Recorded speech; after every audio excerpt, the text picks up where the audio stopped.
एष रेडियो नेपालः सम्प्रति समाचारः श्रूयन्ताम् प्रस्तुत्री रत्नावली शर्मा। आगामिनो माघ मासस्य एकादशी दिवसे राष्ट्रिय सभायाः सदस्यानां सम्पत्स्यमानस्य निर्वाचनस्य कृते सप्तसु प्रदेशेषु समग्रतः 52 प्रत्याशिभिः मनोनयनपत्रं पञ्जीकारितम् वर्तते। 49 स्थानेभ्य सम्पत्स्यमानाय निर्वाचनाय महिला समूह पक्षे 18 दलित समूह पक्षे 5 अपाङ्गतायुत व्यक्तिषु अल्पसंख्यक समुदाय पक्षे वा 8 अन्य समूह पक्षे 21 च प्रत्याशिभिः ह्यः सप्तसु प्रदेशेषु विद्यमानेषु निर्वाचनाधिकृतानां कार्यालयेषु मनोनयनपत्रं पञ्जीकारितमस्ति इति निर्वाचन आयोगस्य प्रवक्ता शालिग्राम शर्मा पौडेलः अज्ञापयत्। अद्य प्रत्याशिनां विरुद्धे विरोध ज्ञापनं पौषस्य 25-26 च दिवसयोः मनोनयनपत्राणां विरोध निवेदनानाञ्च अनुसन्धानं विधाय नामावल्याः प्रकाशनस्य 27 दिवसे अन्तिम नामावल्याः प्रकाशनस्य पौषस्य 28 दिवसे प्रत्याशिभ्यो निर्वाचन चिह्नानां प्रदानस्य च कार्यक्रमोऽस्ति इति आयोगेन ज्ञापितं वर्तते। प्रधानमन्त्री पुष्पकमल दाहाल प्रचण्डः नीति निर्माणे जनतायाः नियमनं निरीक्षणं हस्तक्षेपश्च आवश्यकाः भवन्ति इति बलं ददाति। जनतया सह माओवादी दलमिति विशेष रूपान्तरणाभियानस्य समापनस्य अवसरे संयुक्तरूपेण आयोजिते समीक्षोपवेशे प्रधानमन्त्री प्रचण्डः आत्मना 21 शताब्द्याः जनवादः पृथक् रूपेण क्रियान्वयमानोऽस्ति। शासन प्रणाल्यां जनतायाः निरीक्षणं हस्तक्षेपश्च क्रियान्वयमानोऽस्त इति अवोचत्। उपवेशे प्रधानमन्त्री प्रचण्डः ह्यः सीमप्रासादे सर्वकारस्य नीति कार्यक्रमाणाम् आयव्ययकस्य च क्रमभङ्गतायाः विषये विमृष्टम्। अतः परं सर्वकारस्य नीति कार्यक्रमाणां प्रस्तुतेः पश्चात् तदुपरि व्यापकं विमर्शनं तदाधारेणैव आयव्ययकं निर्मास्यते चेति असूचयत्। प्रधानमन्त्री प्रचण्डः सर्वकारेण एकवर्षावधौ समुचितानि कार्याणि विहितानि सन्ति।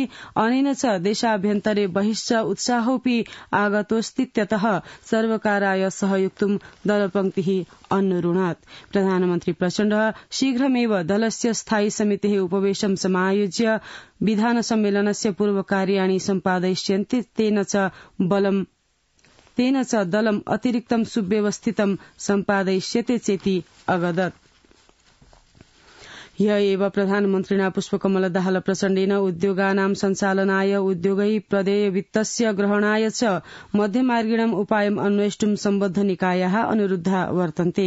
प्रधानमन्त्री मन्त्री परिषदः कार्यालये ह्य आयोजिते विमर्शन कार्यक्रमे प्रधानमन्त्री प्रचण्डः अधिकार दुरुपयोगानुसन्धानायोगस्य संघीय संसदः विभिन्नानां समितीनां च निर्देशनानां मननं कृत्वा समस्यानां समाधानाय प्रयतनीयमिति भाषमाणः महान्यायाधिवक्तुः कार्यालयस्य परामर्शनं गृहीत्वा निष्कर्षे प्राप्तव्यमिति बलं प्रादात्।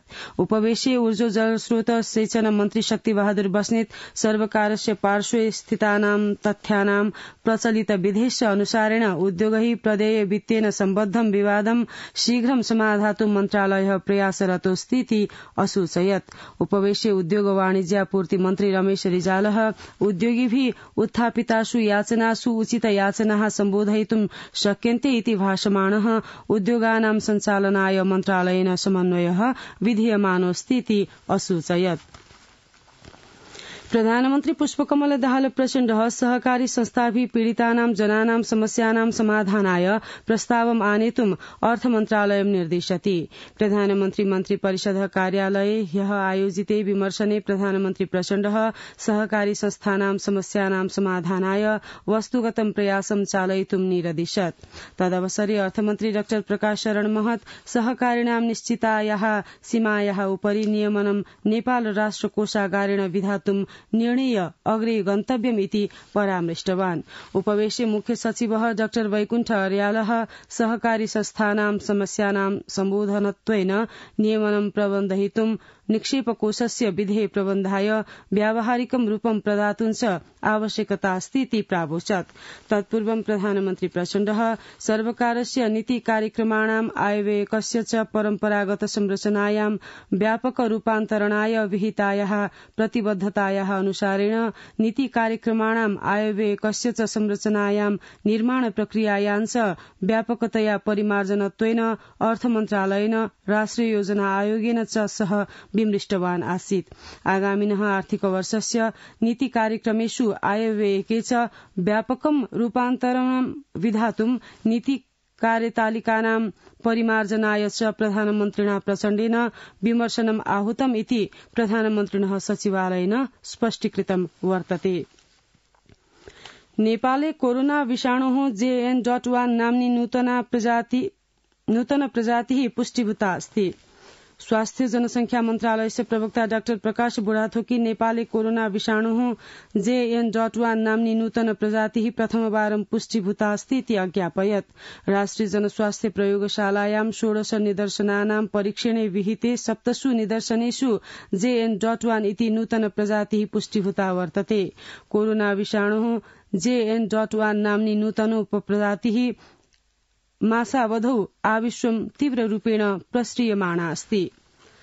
संचार सूचना प्रविधि मन्त्री रेखा शर्मा निगदति संविधानेन नेपालं बहुभाषिक राष्ट्रस्य रूपेण संस्थाप्य सर्वाभ्य मातृभाषाभ्य राष्ट्रभाषायाः मान्यता प्रदत्ता अस्ति। त्यतः राज्यस्य प्रत्येकं निकायेषु एतासां प्रयोगः क्रमेण वर्धनीयः। राष्ट्रिय समाचार समितेः राष्ट्रिय मातृभाषायाः समाचार सेवायाः शुभारम्भं विदधाना मन्त्री शर्मा राज्यस्य नीतिनिर्णयान् जनतां प्रापयितुं जनतायाः अपेक्षाः राज्यस्य निकायेषु प्रापयितुं च सेतुः भूमिकां दायित्वं च निर्वाहकै सर्वकारीय संचार माध्यमै मातृभाषायाः प्रयोगः क्रमेण वर्धनीय इत्यवोचत्। स्वास्थ्य जनसंख्या मन्त्री मोहन बहादुर बस्नेत भाषते स्वास्थ्य क्षेत्रस्य पदस्थानानि वर्धयितुं पूर्वकार्यं विधीयमानं वर्तते। ह्यः काष्ठमण्डपस्य नरदेवी आयुर्वेद चिकित्सालयेन आयोजिते योग सम्बद्ध कार्यक्रमे मन्त्री बस्नेत देशे सम्प्रति 92 सहस्राणि स्वास्थ्यकर्मिणः तत्कालम् आवश्यकानि सन्त्यपि अधुना आवश्यकतातः अत्यन्तं न्यूनसंख्यायां पदस्थानानि सन्ति। त्यतः पदस्थानानि वर्धयितुम् इप्सितानि सन्तीति समस्पष्टयत्। प्रतिनिधि सभायाः शिक्षा स्वास्थ्य सूचना प्रविधि समित्या शिक्षा विधेयकम् आधृत्य सम्बद्ध पक्षैः परामर्शन ग्रहणस्य क्रमे ह्यः मदरसा गुम्बा बिहार मुन्धुम विशेष शिक्षा सम्बद्धै प्रतिनिधिभ्यः परामर्शनानि गृहीतानि वर्तन्ते। समितेः ह्यः उपवेशे मुन्धुम शिक्षायाः अभियन्ता अमर लिम्बु शिक्षा विधेयके मातृभाषायाः शिक्षकाणां व्यवस्थां कर्तुं परामृष्टवान्। मदरसा शिक्षायाः प्रतिनिधि मोहम्मद मिजमुद्दीन मदरसायां मुस्लिम समुदायस्य एव प्रधानाध्यापकस्य व्यवस्थायाः प्रावधानं विधेयके विधातुं बलं दत्तवान्। नेपाल बौद्ध महासंघस्य प्रतिनिधि कमल भण्डारी परम्परागतां शिक्षां व्यवस्थापयितुं पृथक् समितेः घटनस्य व्यवस्थां विधेयके समावेष्टुं परामृशत्।